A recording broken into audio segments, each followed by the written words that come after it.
Hey guys, welcome back to another video. Today we're going to be doing the Nürburgring F1 circuit and we're actually in the Bentley again. Really enjoy the Bentley, so I thought I'd go back into it and see how we can do. Qualified third in this. I think it was a 1:4:58 that was qualifying time, round about that, 1:58.5, something like this. Two guys ahead were 1:57, and we're going to go into the rolling start. Like I say, back on the Circuito Competizione. A couple more of the guys I'm racing with at the moment are on this, and we're thoroughly enjoying it. We've got John working up his SA. That's the safety rating for you, for those of you that don't know. And we've got Liam as well, now actually sitting just behind me in the GTR. Now, I don't know what the Bentley's trying on the right, the green Bentley. Not sure if he knew there was a barrier there. Maybe a control glitch, I'm not sure. But either way, he's stuck in the barrier, out the race at the very beginning. Our racing out of the race. And here we go. On to the main straight. Start-finish straight. We're actually going to be able to hold our position third. Going into T1. Liam gets platted by the Ferrari, unfortunately, sending him spinning off. Not a great way to start his race. And another Ferrari span just behind me. We managed to hold it into third, and actually, are we going to tuck back in front of that Ferrari? No, it's side by side. We're going into the Mercedes arena corners now, and we do manage to tuck back in inside of the Ferrari. Sit behind now the Aston and the Porsche in front. Nice little helicopter view coming in now to show the top five. Top four there, very close together. The Lambo trailing just a little piece, almost going to the back of the Aston, but managed to get it on the braking. The tyres are a little bit cold when you start these races, so you've really got to be on the ball when you're thinking about where you're braking. So the first couple of corners until the tyres are off. As you can see again, struggling with the cold tyres and went a little bit deep into that corner, but luckily didn't lose too much of the pace. Behind me now looks like the Lambo's actually taken the Ferrari. A little bit of oversteer, correction there, and we're going to try and settle into the first lap. Like I say, really struggling with these cold tyres. A little bit of oversteer again, managed to catch it quite well though. Tuck into the inside line, get onto the power, down toward the Advan Hogan. So I am trying to learn some track corner names here, so it does sound a bit weird. Hopefully it's not getting better in the next few videos. So a little bit of a history for myself and the old course. Used to race it quite a lot in Forza when I was younger, so I know the track, but there are a lot of subtle differences in the ACC version. If you see the Aston and the Porsche, a little bit of door banging up front. I'm going to try and pull into the slipstream, and then I'm decide I'm actually going to try and take the outside line to almost go through the rest into the corner. The Porsche slow on the inside line now. I managed to actually take it around the outside and then slot back in behind the Aston, which I didn't really see coming, I'll be honest. So, the guys you're going to have to watch out for this race. If you see Jay Smith, now started in last, and he's very good. I see him coming through the pack as well. So just keeping my eye on him. Don't really want to hold him up too much. It's a 20-minute race, so if he does get close enough to me, I can hopefully sit behind him and see where we go. The Aston ahead of me as well. Very good race. 1:57, sorry. Obviously my qualifying lap of 1:58. I haven't raced this track too much, so it's going to be difficult trying to sit in behind him if he's consistently pulling 1:57 in this race. But let's see how we do. Into the Schumacher S's, and on a good day you can take it almost flat out. Wait till your tyres at good temperature. Don't want to cloud the curves too much, very often. Now that corner there I struggle with, the Michelin curve. It's got a bit of an off-camber axis to it, which I seem to find just induces a little bit of oversteer, and if not quick enough to catch it, it can let in tears. So, coming up to the NGK chicane now, and if you can I like to drop it into third just beforehand and get onto the power as soon as possible, perhaps even just after the first part of the chicane, try to accelerate my way out. Onto the back chicane now. As you can see, there is Jay Smith and 3 Gaming, the Porsche and the Lambo respectively, battling now onto the straight for a bit of slipstream. Does it look like the Porsche's made it around the outside of the Lambo?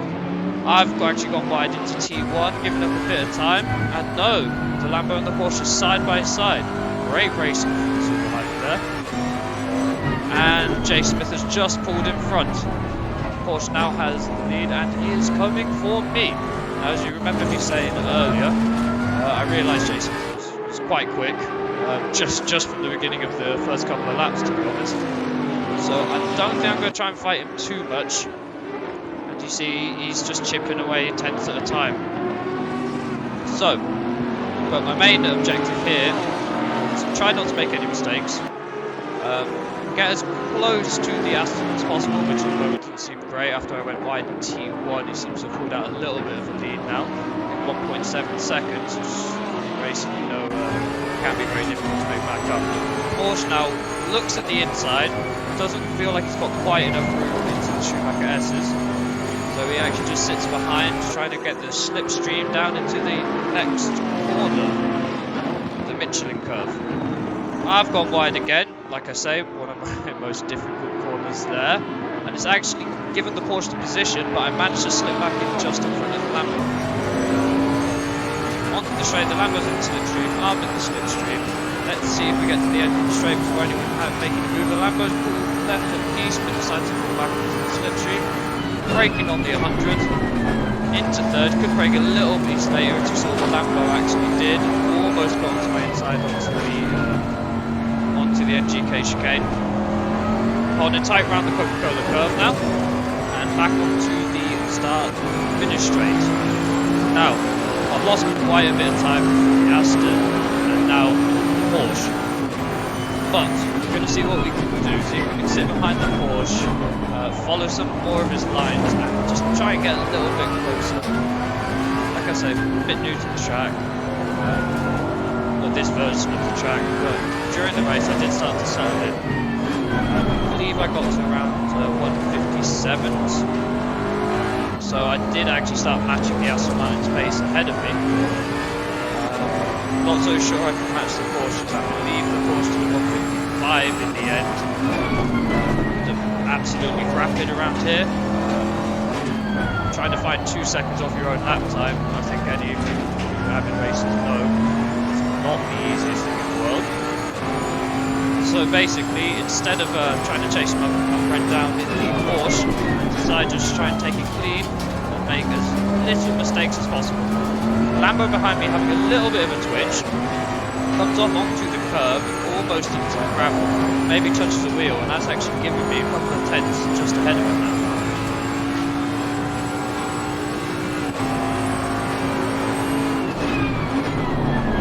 Up to NGK, actually, I thought I had it quite nice that time, but seems like again just a little bit wide on the exit and a bit of snap oversteer. Bentley seems to be very forgiving on curbs and actually catching some of these oversteers as well. Going towards on the inside cockpit views now, and again look, just braking just after the 100 this time, and really trying to avoid the cones, that chicane, but trying to get onto the power as well. Like I say, over the curbs and the Bentley to make it a bit of more snap of oversteer. Finding it a bit difficult around this track. Just for you guys to know, this is actually, I think we started this race at about 12:30. Me and Liam did. I'm not gonna lie, had a couple of beers beforehand, as you do, Friday night, trying to enjoy it as much as I can. But luckily, it was only a couple of beers, and it doesn't really seem to have hampered my pace very much. That Lambo really catching me under braking and into the corners. Looks on the inside, I go a tiny piece wide but manage to hold the speed of the racing line to propel myself down this straight now. So, the Valvoline curve, back now into the Ford curve, managed to hold the inside line, straight all the way down now to the dot block. Let's see how this goes. Now there's a back marker up ahead which has actually slowed down the Aston and the Porsche. And as you can see, the gentleman in the Porsche has passed the Aston. I'm not sure if that was down to the back marker of the Ferrari there. The gentleman's having the blue flag waved at him. Luckily, I think I've got about a couple of corners before you really should have to move out of the way. Always try and do it on the straight, guys. Even overtaking back markers on corners can be dangerous in every race.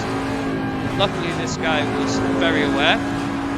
He notices that he's kind of in the way. Thought he was going to shuffle to the right, but he actually holds the left-hand side, lifts off, and lets me by. Keeping an eye in the rearview mirror to see if he's going to let the Lambo by, see if I can gain any time from this. And they're actually going side by side. Oh! And the Lambo's gone a little bit wide, had to jump over one of the curbs there. The Ferrari did not give him as much room as he gave me. Through that MGK chicane there. On to the start finish straight now. And from what I can see, we're a good 2 seconds off second, maybe 3 off first. Into T1.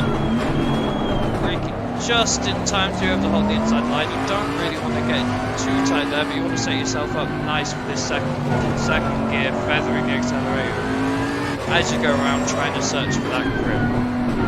Now the Porsche in first has actually taken another back marker now, and now hopefully I'm sitting here praying that not that he holds up the Aston intentionally, but that the Aston gets to him in a bad part of the track and has to try and overtake on the corner, slowing them both down, as it looks like he may do now. The Aston actually looks for the outside line around him, doesn't quite have the grip to pull off the manoeuvre, so has to fall back in behind the blue flagger. The Audi's taking the inside line. It looks like he's going very defensive, even though he is a back marker. Blue flag rule, he does pull over and finally let the Aston by, which has actually given me perhaps 1.5 seconds, so I can sit just behind the Aston now. Progresses into the slipstream, slowly gaining on him now.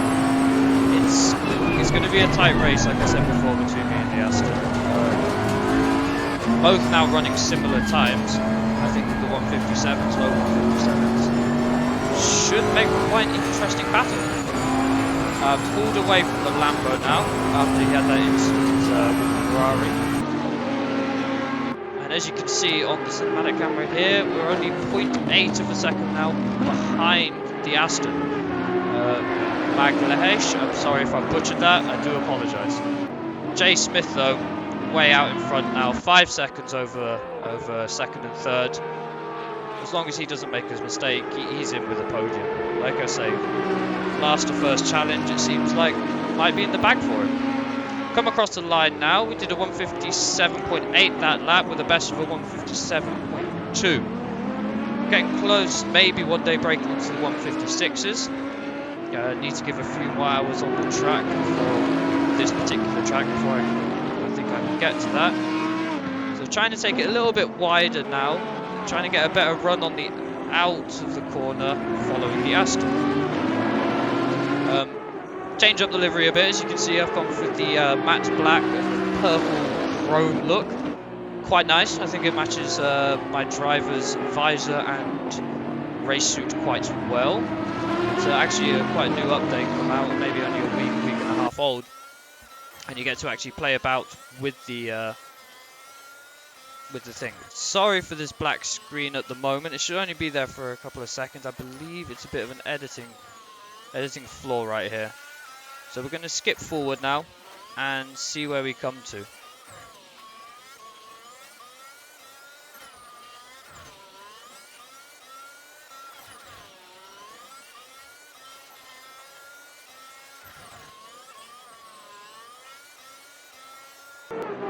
And we're back. So I think we skipped forward about a lap there. Sorry for the editing issue there. I'm going to try and cut it out. And we're actually only 0.4 of a second now off of the Aston in front. Onto the start finish straight. Trying to sit into his slipstream. And see if we can actually... I don't think we're nowhere near close enough to make a move in T1. So we're just going to slot in behind him in T1. Try and tighten it up. And he's actually had an incident. It looks like he's spun in T1. Allowing myself to get into second position now. We're going to fast forward here now. And no, you can't. You can just see in front there the Porsche just pulling away into the distance. Like I say, 5 seconds a few laps ago ahead. He might have upped it to 7 to 8 seconds now. No one in the rear view. So now basically it's just a part of trying to keep cool and collected and not make any mistakes. So we're coming towards now. I believe this might be the penultimate lap through the Schumacher S's. And it's actually been a really good race so far. A couple of back markers has really livened up the front of the field. See how it goes. Allowing us to make up a couple of positions that we might not have actually been able to make up from Magales, who actually pulled away in the first half of the race. If you remember, he was a good 2-3 seconds up. Last lap at 158.3. After seeing Magales kind of have a bit of a spin, I think I've toned it down a little piece to try and actually finish the last 2 laps, knowing that he's a good 3-4 seconds behind me now. I was correct in saying Jay Smith. I was 10 seconds behind. He's really pulled out the lead and was literally doing some blistering laps, guys.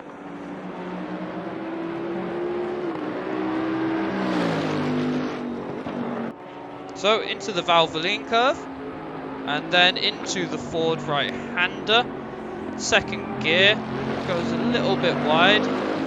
2 wheels onto the runoff, but straight into now the Dunlop curve. Really enjoying the Bentley as it is at the moment. I did try the Ferrari out as well. Some of the mid-engine cars I find a little bit more difficult to catch some of the oversteer when it happens, a little bit twitchier on some of the corners. So like I say, coming into, I think, the last section of the lap now. The question is, am I going to bottle it, ladies and gentlemen? You just see the Aston behind of our Maglesh. Sorry if I butchered it. And with only 2 corners to go, I think this actually might be in the bag for a second place podium finish. Trying to retain the bottle. Nice and smooth out of the curve. Into the final corner. And as we go down the start-finish straight, we are across the line and into second. 11 seconds Jay Smith got in there in the end. Actually a really nice race. Second in the podium. I want to thank you guys for joining in and viewing. Hope you have a great day and take it easy.